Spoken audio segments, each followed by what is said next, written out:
Welcome. This is part of the BoardWorks series. The title of this workshop is Ensuring a Consumer Focus. I'm Bob Sheehan, the Executive Director of Clinton Ingham CMH.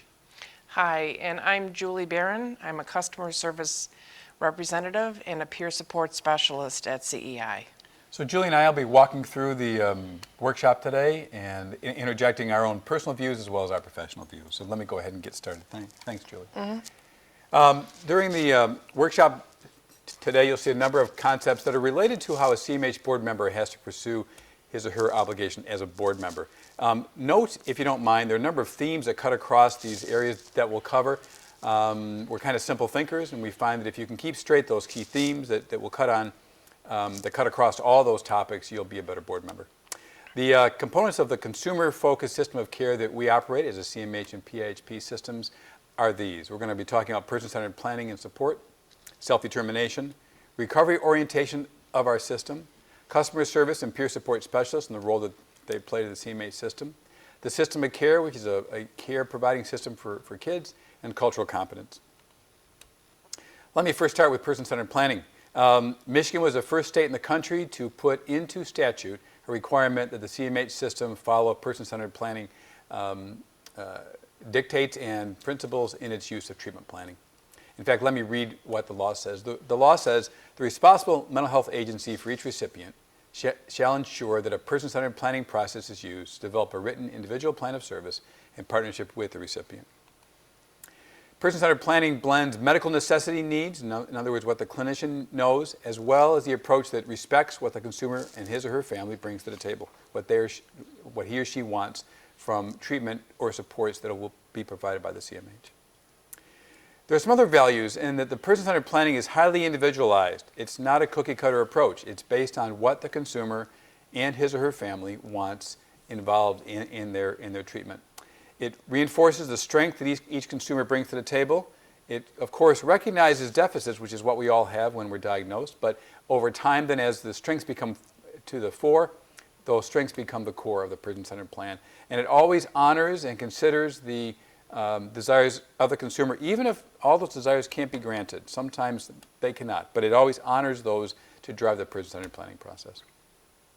PCP, which is the acronym for person-centered planning, also maximizes independence, creates community connections, and works towards achieving the consumer's goals and desires.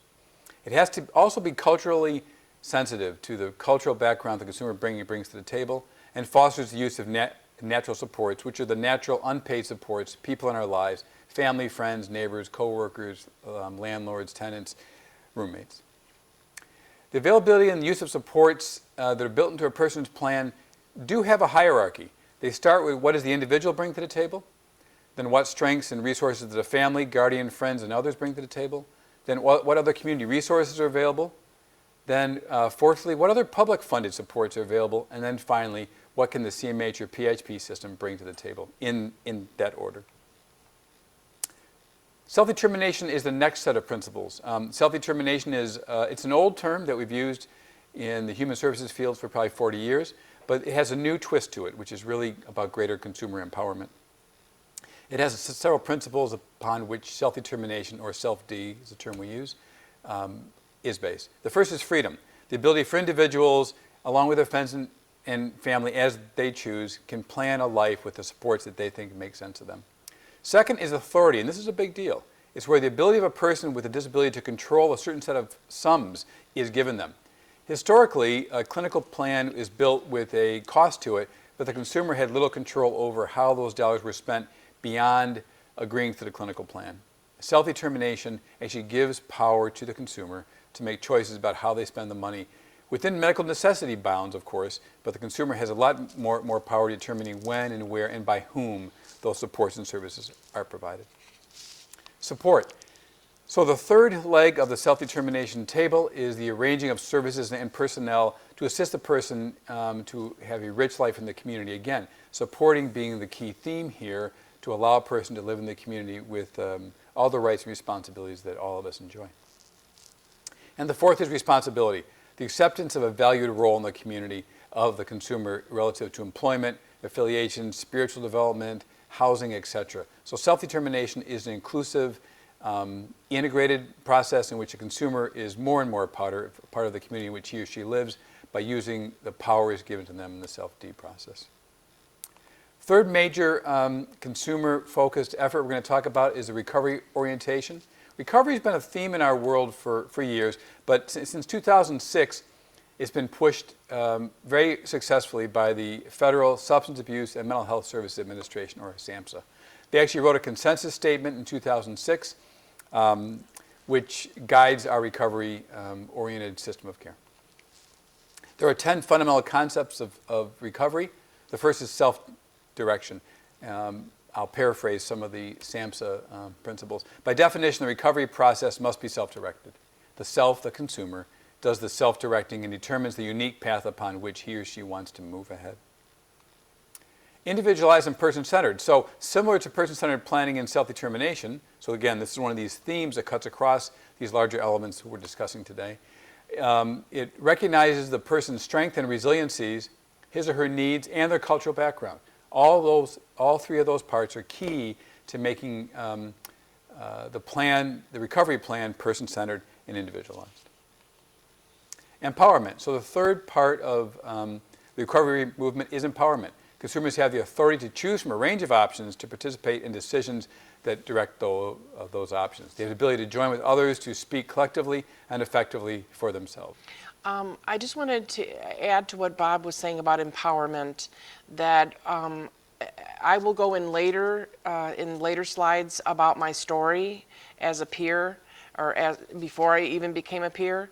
But I wanted just to say something about empowerment, that when I was in my illness, I never thought I had a choice of power. And I went around in circles for 30 years, but many people don't feel like they are empowered when they're in the middle of their illness. It's part of recovery to help these people feel that they have some control over their lives and of their treatment. And so I'll go into my journey later. The point that Julie made is key. Empowerment, and power, in fact, is a theme throughout all of these key dimensions of a consumer-focused CMH. So thanks, Julie, for pointing that out. And she'll point it out again and again, that power is the thing that consumers need to make this thing work.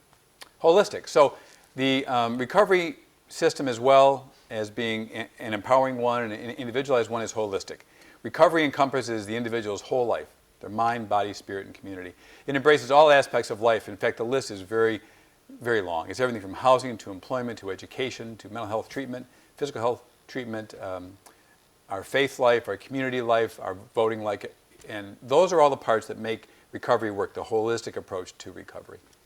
Bob, what you were saying about the mind, body, spirit, those are all important. And I just wanted to mention that sometimes people, case managers or doctors, are afraid to talk about spirituality. And one of the things I think consumers are also afraid to talk about it, because they think that, oh, it's going to be talking about religion and their feelings are going to be hurt. But people need to know and learn about all aspects of their lives. And I know for me, my journey of spirituality was up and down, and I think that's what it is for everybody. And you just need to grow. And so I just wanted to interject that thing about how people are afraid to talk about their spiritual life. Nonlinear. So the recovery process is also nonlinear. I mean, it doesn't just progress from step 1 to step 2 to step 3. It's really an up and down process, like all growth, actually. There are times of growth that we're doing well, there are times where we're falling back. And that's true for every kind of development, and that's true for recovery from mental health issues as well. Strength-based. So the recovery movement is also a strength-based one. It focuses on building the multiple capacities of consumers. All of us as consumers and non-consumers have resiliencies and values and principles and strengths and gifts that we bring to the table. By building on those strengths, consumers can leave stymied lives behind and move forward in a number of roles: employer, employee, caregiver, partner, lover, student, employee, faith partner, etc. The process of recovery then moves back and forth, especially if it has a trust circle around them. So if a consumer has people that he or she can trust around them, recovery is moved forward, especially if it's focused on a strength-based view of them. Peer support. So similar to that is the need for peers around us, and Julie will talk at length about that, is mutual support. So peers who know what my background is, they know what the struggles I have, they know what triumphs I have, because they've gone through them themselves. They don't need me to explain in depth something that they don't have a grasp of, they understand it completely. And so consumers can encourage each other, can challenge each other to move forward. I've always been knocked out by the frankness by which a consumer can speak to another consumer in a way that a clinician could never speak to a consumer. And I think you're right, Bob. There is something special about having walked the walk and talked the talk of a consumer. So, I have been in their shoes in many instances. I've been on disability, and I know what that's like. I know what the journey is in hospitals. So it is important. And I think the concept of mutual support and sharing your story is the center of peers. And I'll be talking about that later. The depth of sharing is always amazing. You'll see it later on today, but when Julie gives her story, it is profound, and I think it changes not only the peers' lives around her, but it changes non-consumers' lives. I mean, I think one of the keys of the mental health movement is consumers sit on the CMH board and have incredible roles like Julie. So leadership is a natural part of this, and sharing one's story is a profound change to some people to hear. The eighth part of recovery is respect. So community systems and all around the consumer work diligently, some not so well, to eliminate stigma and discrimination. That has to happen, and respect can only come for consumers when we respect the journey that they're on and get rid of our stereotypical views of them. Self-acceptance is also key, not only the consumer's acceptance, but the consumer's acceptance of him or herself. Having been told that maybe they shouldn't accept themselves for decades, it's important that consumers be allowed to get over that. Responsibility. So equally important in recovery is responsibility. The consumer is taking personal responsibility for their own care as they recover, and taking steps towards goals that require incredible courage. In fact, I always thought that one of the key parts of recovery should be courage, and I think that it's not. But if I had to add anything to it, courage would be the 11th tenet of recovery. The 10th one, the last one, is hope. Recovery provides the essential motivating message, and that motivating message is hope, that people can recover, and it becomes internalized. First, it starts by the consumer believing it, and by those around them believing it, and then the whole community believes it, not because they are just saying it, not just lip service, though lip service is a very good beginning, but it becomes something that they really believe. And hope becomes the catalyst of the recovery process. It drives it. Without hope, recovery, because it's difficult, fades. And so hope is really key to this thing. I'll now turn the podium over to Julie Barron, who will pick up the next section, which is on consumer services and peer specialist work. Now I want to talk a little bit about customer service, which is what department I work in, and peer support specialists, certified peer support specialists. First, I want to talk a little bit about my recovery story. As I said, my journey towards recovery, it took about 30 years, which, yes, is a long time. I was in and out of hospitals. I was in and out of jobs. I remember my mother getting so frustrated with me when I would lose a job, but she was right there with a newspaper, setting it down and saying, look for another job. And I would say, there are none. I've already had them all. And she would say, no, there's plenty more. So my mom was really helpful for me in my journey. But I had numerous hospitalizations, as I said, and numerous therapists and numerous doctors. And I had numerous diagnoses, many diagnoses. I was familiar with suicide. I had many attempts, was in the ER. I had encounters with the police. They would find me, at home one time being overdosed. One time I was on the road and luckily called my parents and told them that I had taken a bottle of pills. And so I am familiar. In fact, my aunt once said when she came to pick me up from the emergency room, she said, you must be the first person that ever walked out of an intensive care unit, because I did. I walked out the next day, thank God. But when I finally ended up in Lansing, I ended up in St. Lawrence Hospital, and because of another attempt. And that's when I got hooked up with CEI and CMH.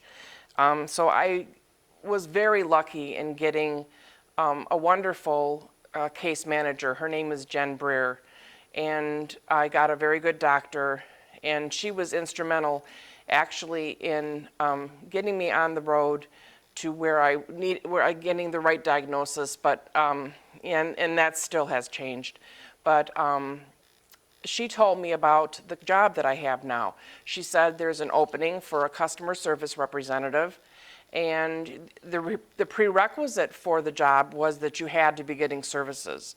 And this blew me away. I could not believe that my illness had a positive side, that there was something good about having a mental illness. So I applied for the job and got it, and that was 9 years ago.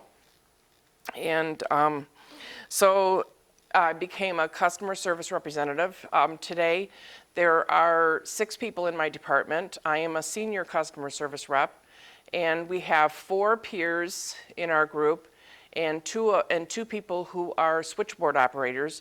However, they do a lot more than answer the phones. They are key in helping us with our resources and getting the functioning of the customer service department going. So I now have a new, Liz Holcomb was the director before. She was instrumental in getting my job. And now we have a new department. Joyce Tennard is our new director, and we have a new supervisor.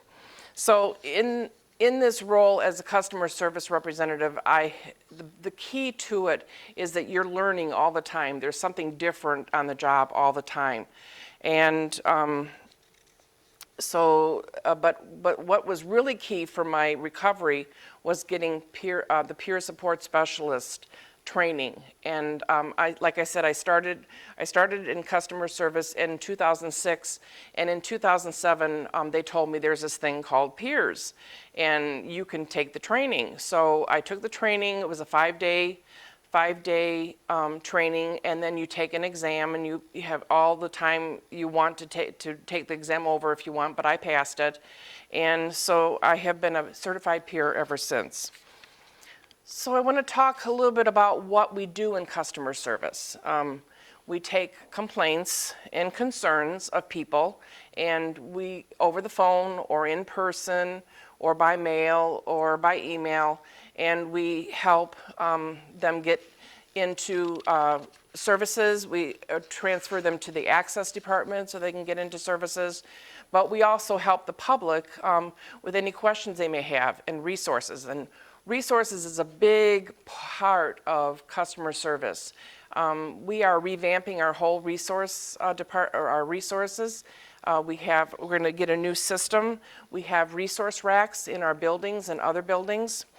And some of our switchboard operators are really key in helping us find resources if we don't have time to find them and update them.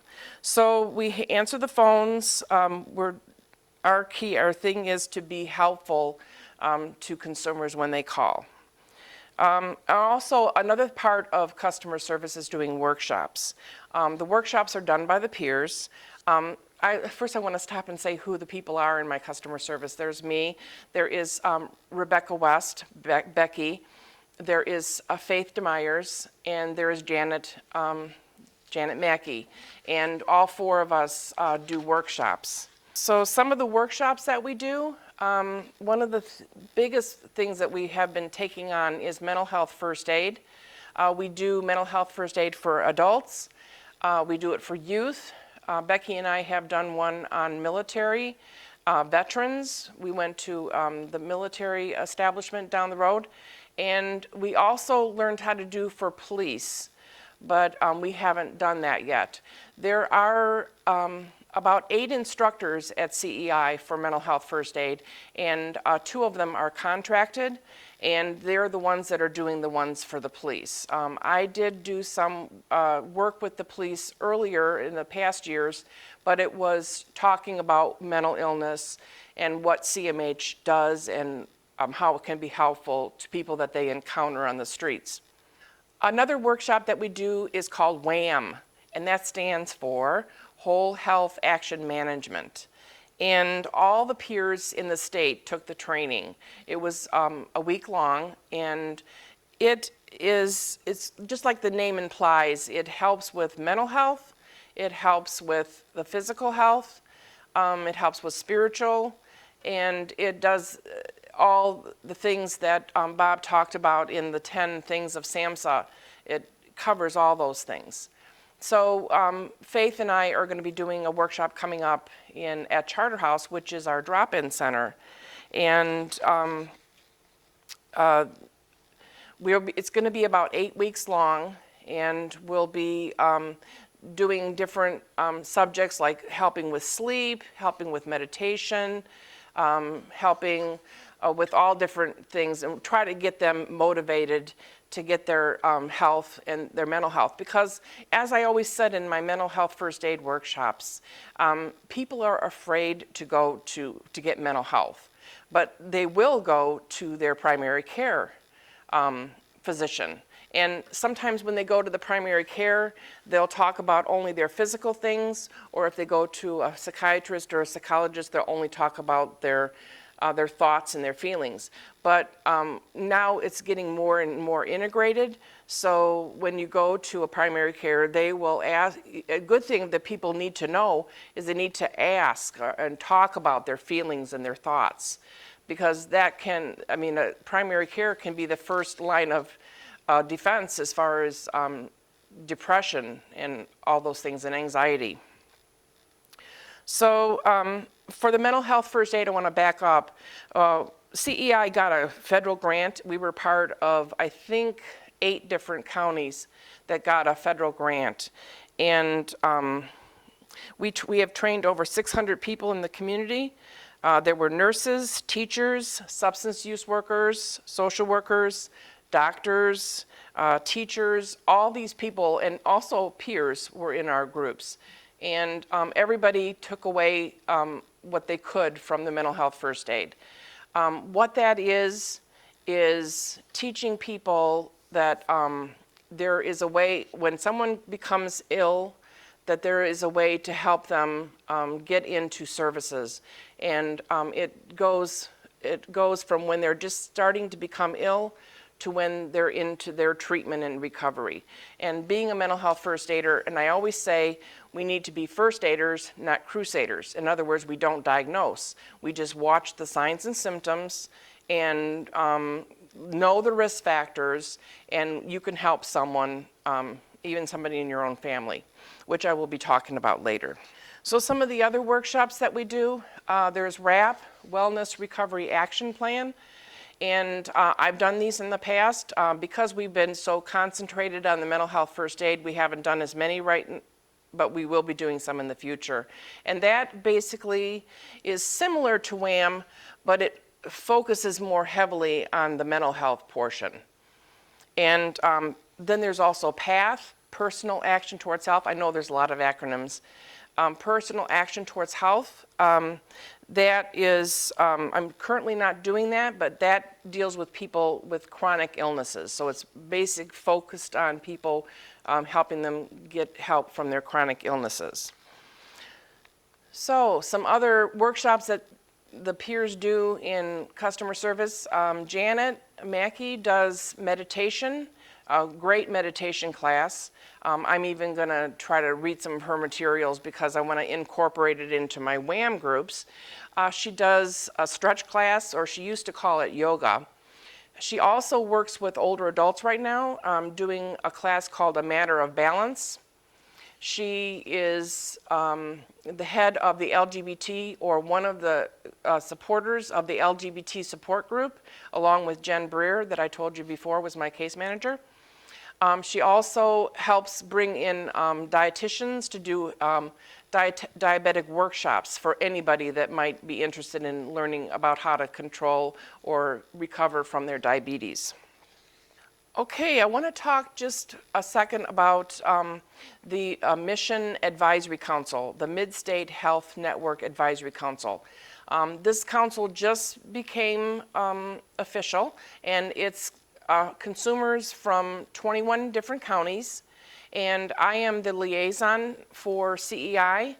Currently, we have 2 consumers that go to it, and we're going to be trying to get 2 more because we can have up to 4. And so you must be a consumer to be on the council. It's called the Regional Advisory Council, the RAC. And we have an application process for people to get onto that council. We're going to, as a liaison, I help make sure that consumers are able to attend and get there, and also to be able to help them understand the items that are being discussed.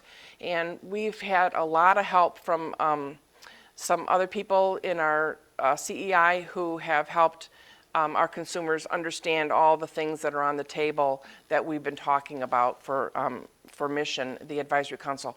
What we do is we advise the state in any way we can about policies and procedures that they are initiating, and so we give our input, and the consumer has a great voice, and that's one of the biggest things that it's even there for, is to have consumers have a voice in what is said and done. I want to talk a little bit about the education and training of peers. Like I said, the peer training is about 1 week of intensive training offered by MDCH. You do get certified.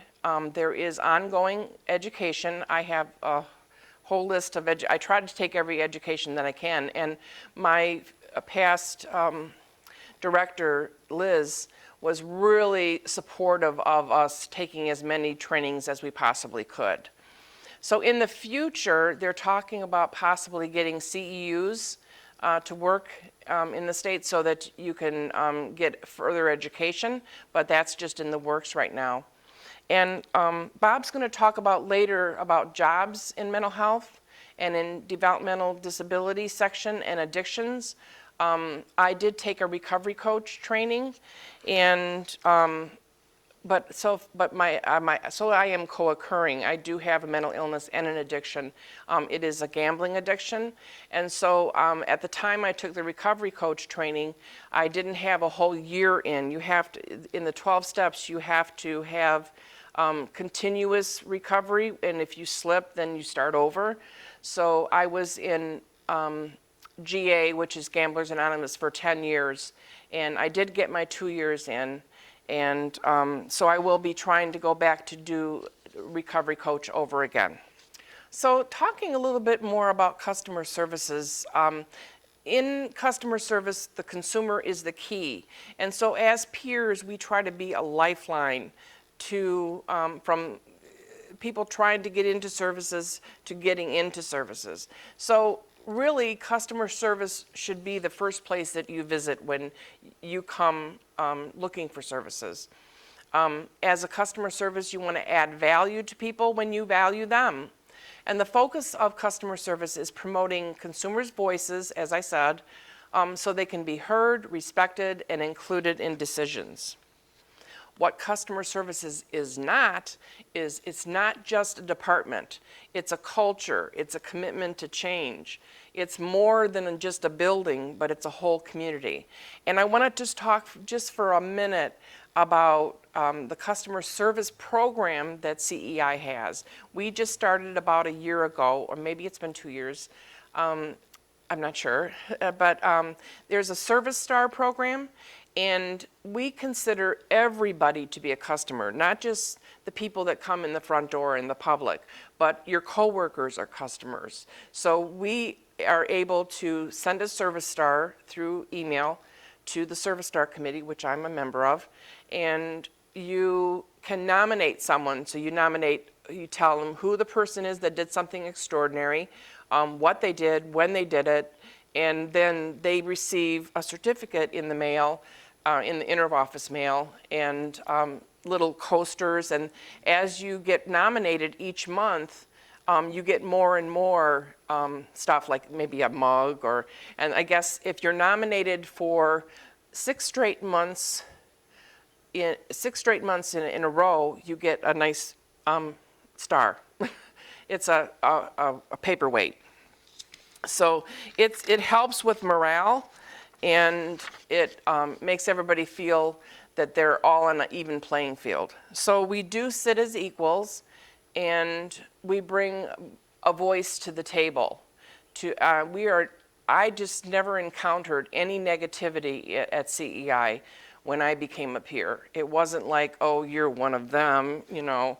They really incorporated me into everything, and they consider us to be a partner in helping other consumers.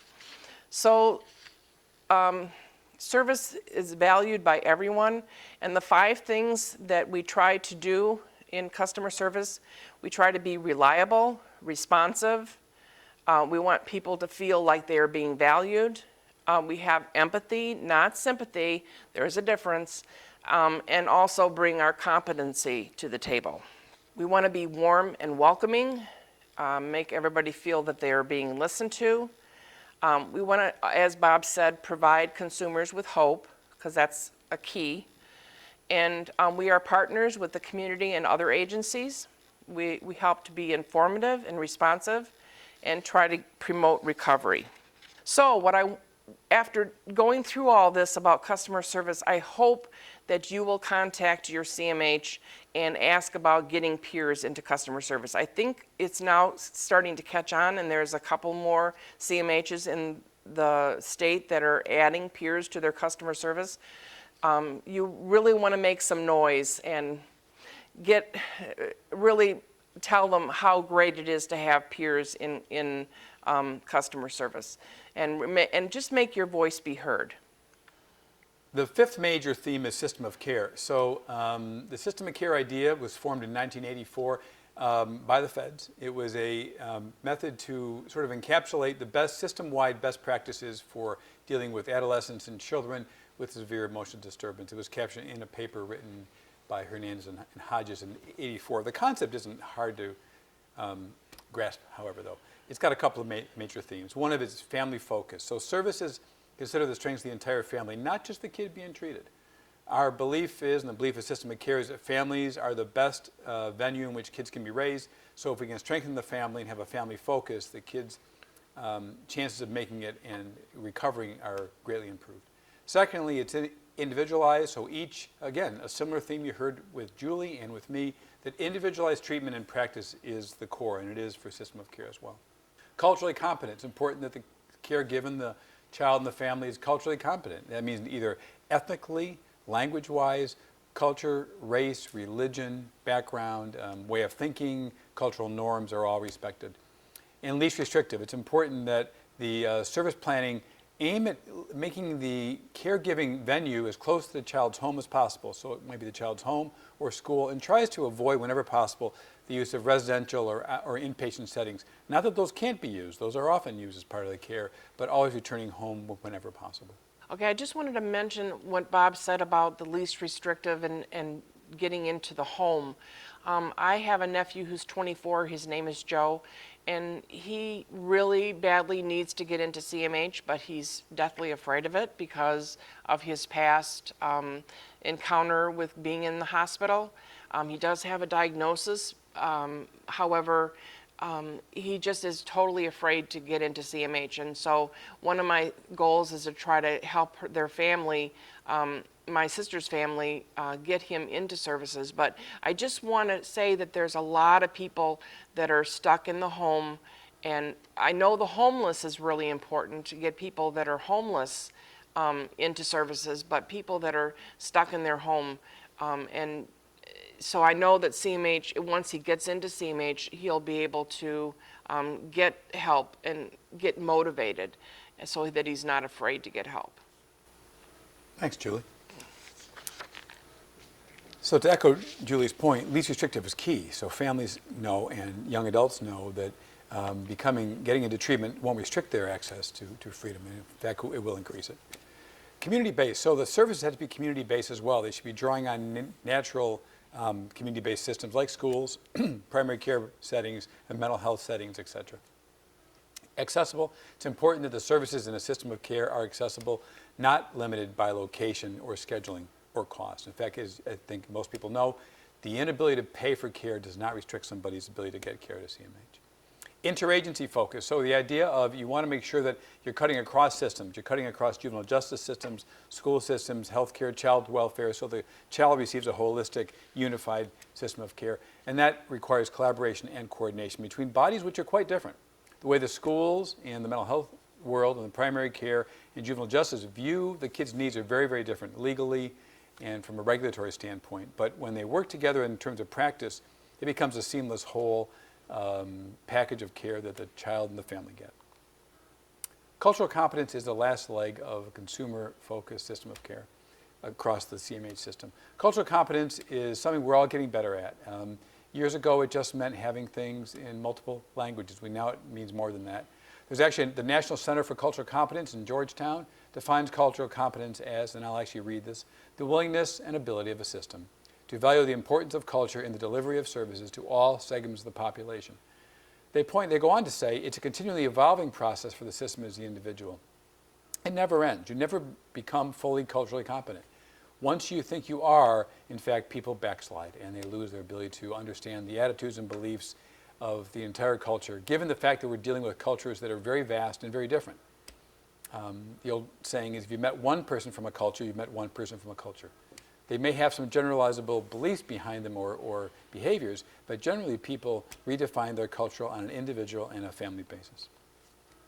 The National Center for Cultural Competence believes it's important to have linguistic competence and cultural competence and view them as different. Linguistic competence meaning making sure you have bilingual staff from a number of different languages and being culturally competent to know behaviors regarding gender and family orientation and religious orientation. There's a federal mandate as well that requires that under the Code of Federal Regulations, Chapter 42, that all CMHs pursue cultural competence in the way they hire staff, train staff, and deploy clinical resources. Cultural competence is also defined in all of our contracts with the state as PIHPs, prepaid inpatient health plans. Those PIHPs have cultural competence requirements in their contract, as do all of us as CMHs, which include everything from hiring practices to staff training practices, recruitment and retention of staff, as well as the outreach to consumers to make sure that as consumers perceive the organizations, they see them as friendly to their culture. Those requirements are also in the federal requirements done by what's called the External Quality Review Organization. It's a requirement that every PIHP and CMH be evaluated by this national body. They have cultural standards, as do accrediting bodies. JCAHO, CARF, COA, and others have very clear cultural competence requirements that mandate all of us follow cultural competence as a core, not as an add-on, but as a core dictate. So we hope this was helpful to you to get a sense that Julie and I were able to give you a good sense of the need for a consumer focus for the CMH and PHP system, that's the core of what we're about, that consumers are powerful in the governance, in the advisory role, and the staffing role, and the treatment end of the CMH system. So Julie and I are glad we can give this to you today. We hope it was helpful.